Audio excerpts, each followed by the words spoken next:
Hey, everybody. Welcome to the Orange and Brown Talk podcast. Dan Labbe, Mary Kay Cabot, Ashley Bastock, recording this here on Thursday at 5:15. Brown's coaching search still ongoing. So, of course, that's what we're going to talk about because there's always new developments in this coaching search every day.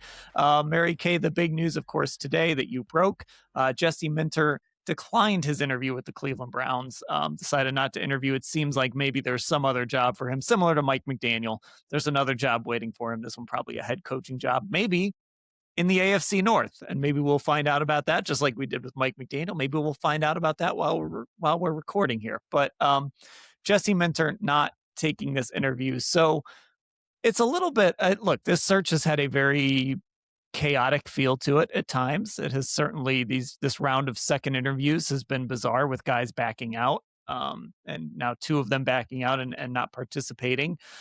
This one feels a little bit like, again, if he's got a chance to be the head coach in Baltimore, I get it. But I guess with Jesse Minter, how realistic was it that he could have gotten this head coaching job? He always seemed like a little bit of a longer shot to me, just because you would have changed up your whole entire defense, and it really would have meant probably the departure of Jim Schwartz. So I never really thought that one was going to happen for those reasons, but I don't think they would have ruled it out. I think it was an opportunity for him to come in here and knock their socks off and show them, this is why I need to be your head coach, and for them not to be able to pass on him.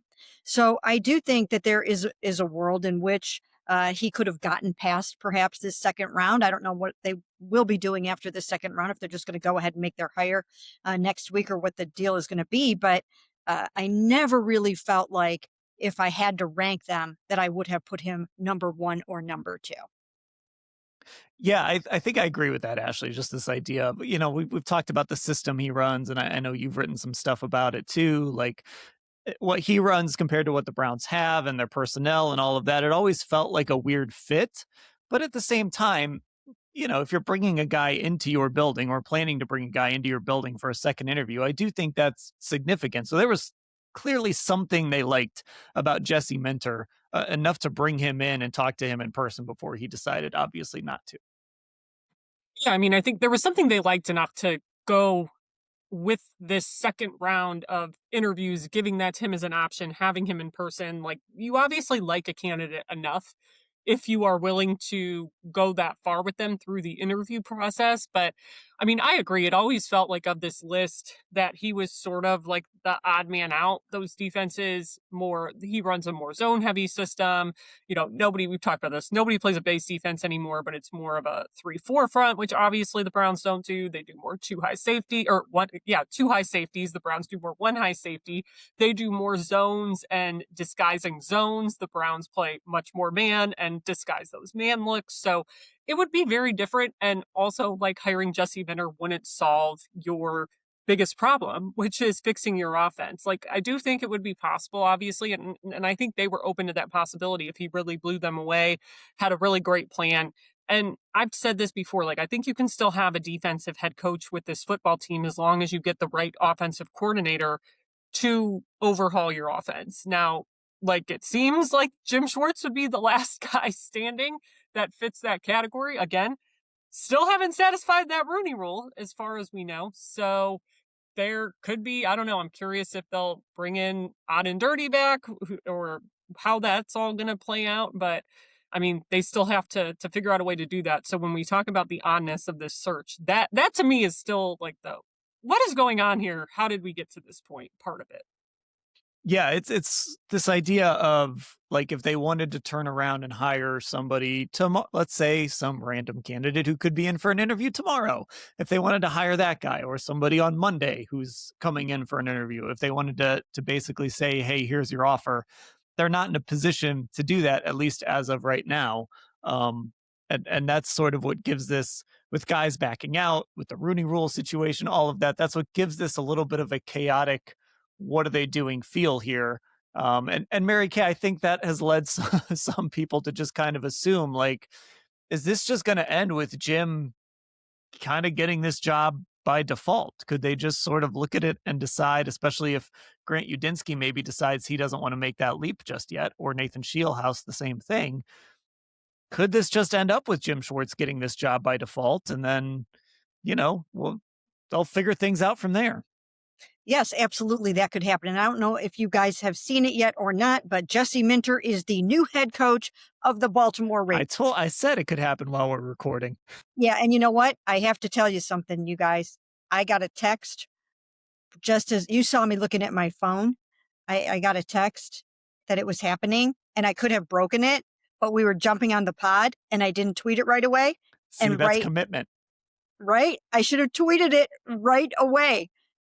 I should have tweeted it. Oh my God. I'm so mad at myself. I would have broken that story if I did not. I was kind of just committed to jumping on here and I just didn't act quickly enough. And then 8 seconds later, NFL Network tweeted I would have been able to beat those guys. Darn it. So yeah, that's what this was all about. And Jesse Minter is now going to be opposing the Cleveland Browns instead of coming here to coach them. And I think it makes this whole thing make sense. Okay. It looked bad for the Cleveland Browns when it appeared that he didn't want this job. Mike McDaniel didn't want this job. But really, Jesse Minter knew that he was closing in on getting the Baltimore Ravens head coaching job. And I always thought that that was going to be the case with him because I kind of had been told that it was probably going to go like that. So there he is, coach of the Baltimore Ravens. And, he worked there under John Harbaugh. He worked there under Mike McDonald. He was a really good defensive assistant there. It's where he got his education in how to coach. So, they're going to have a really good defense again. And I think this is a good hire for him. I think this is a really, really good candidate for them. As far as the Cleveland Browns are concerned, I could see a scenario happening the way that you're describing it, Dan, where the Browns look at the situation and they say, out of our remaining 4 candidates, we're going to go with Jim Schwartz. He's been a head coach. He's got experience. We want to keep him here. And here's one way that could really happen. And that is if he just says, if I'm not your head coach, I'm out of here. And if he says that, that could change the game. That could change the game. I could see them absolutely not wanting that to happen. And I think even though in a perfect world, they would hire an offensive head coach and have Jim stay on the defensive side of the ball, I could see that changing if he gives them that ultimatum and just says, I'm going unless you guys hire me as head coach. So absolutely. He's still in the thick of it right now. Todd Monken is still in it. And then the 2 young guys who they have yet to give their second interviews to are obviously still in it as well. Well, and I also think too, like when you look at kind of Jim and his options, I don't know what his options would be if he left the organization, but I do wonder if there's a part of Jim that wants to be like, I don't want to be a babysitter either. Like I don't want to have to, you hire a Grant Udinski or a Nathan Scheelhaase. I don't want to have to be the guy that kind of holds their hand and brings them along while they kind of learn how to coach and learn how to figure this out. And I'm coaching one of the more dominant defenses in football. I mean, I could see him maybe not wanting to do that too, Ashley. I don't know, but maybe he doesn't want to do that either. Well, it is interesting because obviously the only other head coach interview that Jim has done was for the Ravens. So he doesn't have that leverage working for him anymore. And I'm with you. Yeah, I don't know what he would think about all of that. Like, obviously he was open to working with Kevin, who was more established, even though he's on the younger side. But that's interesting because obviously, like when I talked to him for the big takeout story that I did last month, when I was asking him about the possibility of being a head coach again and how he views it now versus when he was with the Lions. And he said, not every job is created equal. And I really think that's his philosophy for everything. So would he now look, to your point, would he look at them hiring a younger offensive person as, oh gosh, now I'm going to also have to babysit and be in that sort of elder statesman role while I didn't get a promotion? Now, like, maybe they'll sweeten the pot and this will all be a non-issue and he'll, get more money or whatever. Like, it'll be the best deal for him. But I am curious, like, is it still a possibility that he could leave even if they don't hire another defensive coach and they don't hire him? It's an interesting thing to think about. Yeah, and so to go back to this Minter thing too, Mary Kay, I just think this speaks to how hard this kind of hire is for the Cleveland Browns because, like, they can't compete with the Baltimore Ravens for the quality of the job that they have to offer. They can't compete with the Buffalo Bills for the quality of job that they have to offer. Mike McDaniel looked at this and looked at the chart, an opportunity to go be Justin Herbert's offensive coordinator for a year and decided the warm weather and Justin Herbert was too good to pass up. And maybe he'll throw his hat back in the coaching ring next year. So I think that's part of why this sets up to where it would make sense to either you end up with Jim Schwartz by default, or you really love one of these young guys who maybe it's a year too soon, but that's okay because there aren't a lot of people banging down the door for this job. So maybe get a guy a year too soon and hope he can develop into one of those, into the next, if you don't want to say Sean McVay, into the next Liam Cohen or whoever, one of these really great young offensive minds. Yeah, it's going to be a decision that they are going to have to make once they get to the end of the interview process. How do they want to set it up? Once again, if they want to keep Jim, they might have one choice in that regard. They might have to make him their head coach. But I don't know if that's necessarily how they want to choose their head coach, right? I mean, you don't want it to be like that. You want to choose the right man for the job because that candidate, that finalist, is your head coach, not because you're going to lose your defensive coordinator if you don't hire him as head coach. So I'm not sure how that's all going to work out.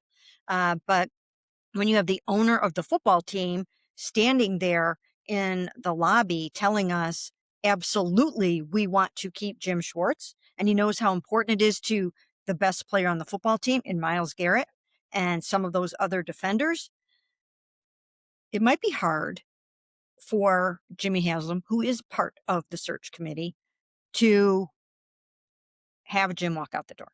That might be tough. So let's see how this goes. But let's say Andrew wants one of the young rising guys.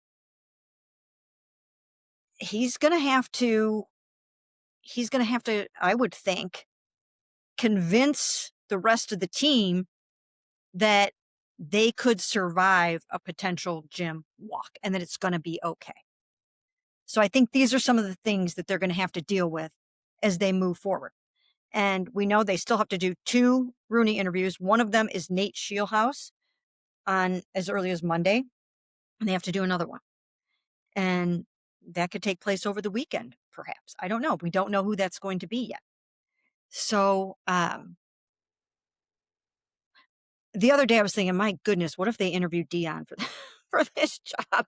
And I mean, We don't need that. And by the way, I've thought that too, by the way. I'm sure you have.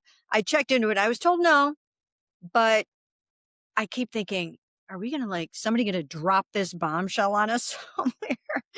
That would be interesting because Dion has said the only job he would want is where he in the NFL is where he could coach his son Shador, and we all know where Shador is. So who knows?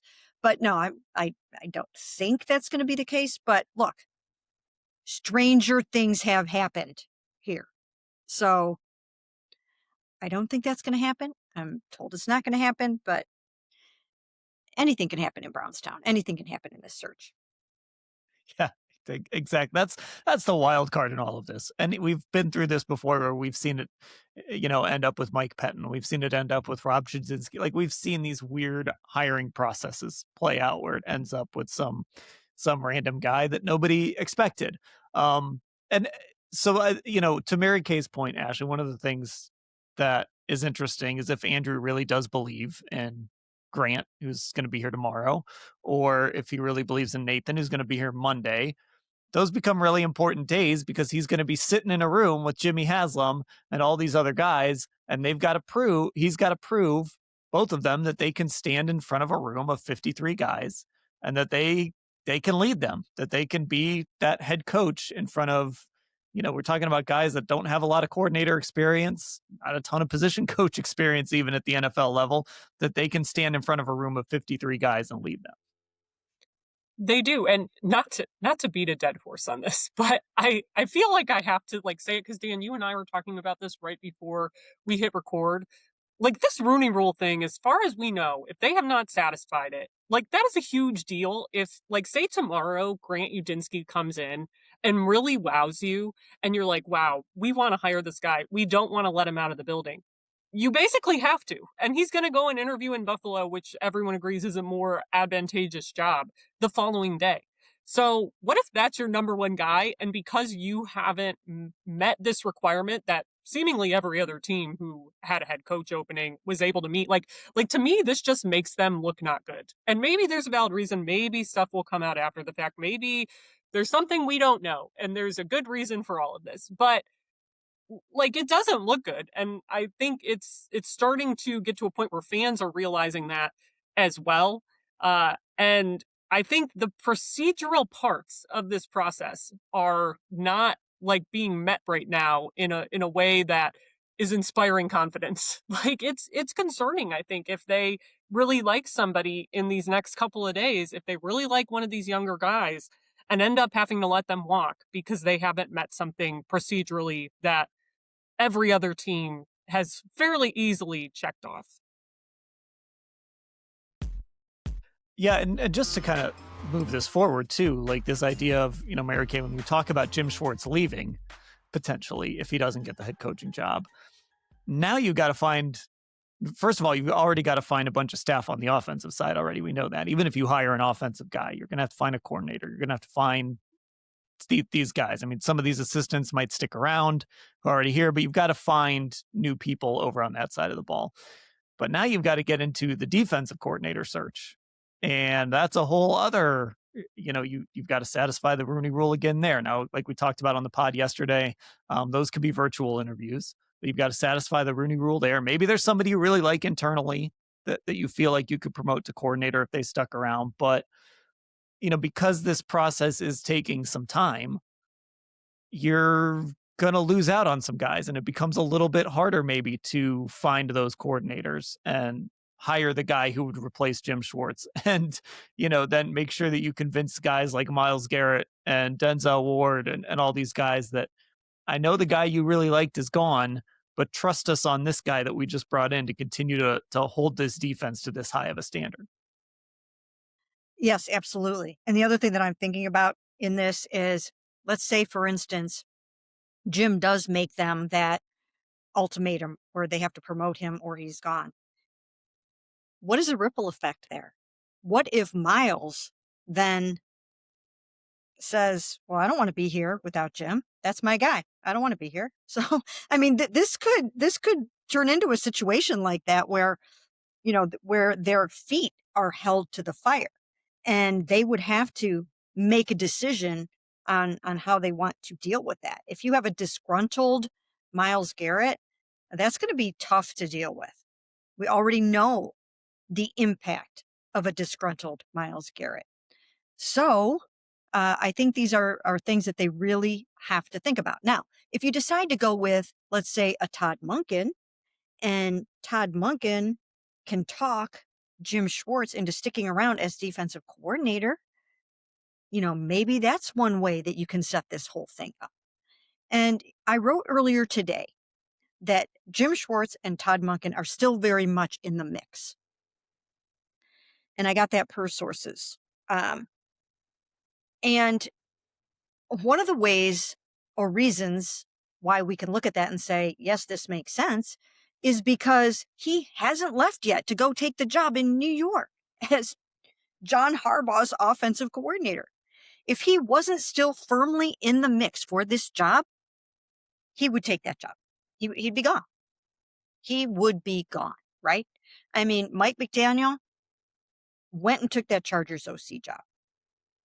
And, Jesse Minter, he knew what was going on and had that opportunity to go with, take the Ravens job.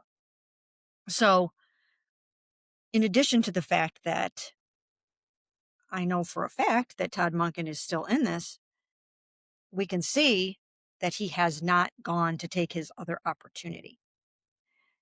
So we can't rule him out yet. We just can't rule him out yet either. And I think in a perfect world, the Browns really want to go through their process. And they really want to interview these two young guys. They want to interview Grant and they want to interview Nate. They want to do that. Will they be able to do that? I don't know. I don't know. The dominoes are falling fast and things are happening very quick. Maybe you get to the point where Grant absolutely blows you away on Friday. He's coming in tomorrow. And you realize that you really want to hire him. You might have to do something about that. I don't know what you could do. His interview with the Bills it's right now scheduled for Sunday.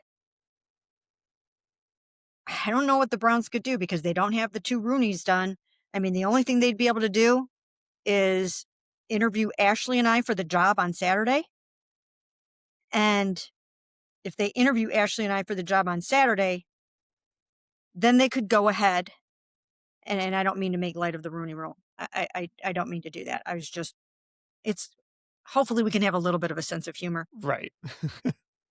I don't mean to make light of the Rooney Rule. I mean, these guys this is the last team in the world that would not take the Rooney Rule or diversity seriously. So let's get that on the record right now, right? We know that. So I'm not making light of it by any chance. I was just trying to use a little hyperbole to say they would have to do something fast. But they put themselves in a position where, because they didn't take care of it earlier, they put themselves in a position where now they might have to do, the interviews that everybody always kind of makes fun of. Well, that guy's not going to get the job. You're just interviewing him to satisfy the rule.